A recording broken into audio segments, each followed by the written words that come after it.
વિશ્વના જનપ્રિય પ્રધાનમંત્રી શ્રી ભારત દેશના વડાપ્રધાન માનનીય નરેન્દ્રભાઈ મોદી જ્યારે 2014માં સમગ્ર હિન્દુસ્તાનના દેશવાસીઓના આશીર્વાદથી જ્યારે પ્રધાનમંત્રી તરીકે શપથ લીધા, ત્યારબાદ આ દેશની અંદર જેવી રીતે અલગ અલગ ઉજવણીઓ થઈ રહી છે, એવી રીતે યોગ દિવસની પણ ઉજવણી કરવામાં આવે. તેના ભાગરૂપે 21 જૂન વિશ્વ યોગ દિવસની સ્થાપના એમના દ્વારા કરવામાં આવી.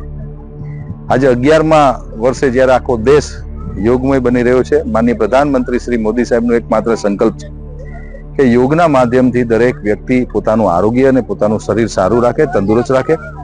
યોગ એ આપણી સાધના છે, યોગ એ આપણું શાસ્ત્ર છે. યોગના માધ્યમથી લોકોનું આરોગ્ય સારું રહે એના માટેની એક આ મુહિમ રાજકોટ મહાનગરપાલિકા દ્વારા આજે રાજકોટ શહેરના 5 અલગ અલગ ઝોનની અંદર અમે લોકો આજે યોગ કર્યા હતા.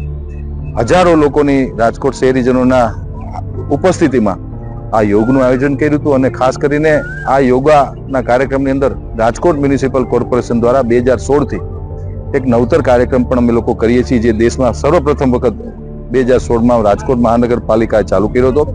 એકવા યોગા નામનો કાર્યક્રમ કે જે રાજકોટના મહિલા સ્વિમિંગ પુલ, કોર્પોરેશન આધારિત મહિલા સ્વિમિંગ પુલની અંદર બહેનો દ્વારા યોગા કરવામાં આવે, એ એક નવતર કાર્યક્રમ હતો. એ કાર્યક્રમ પણ આજે યોજાઈ ગયો છે.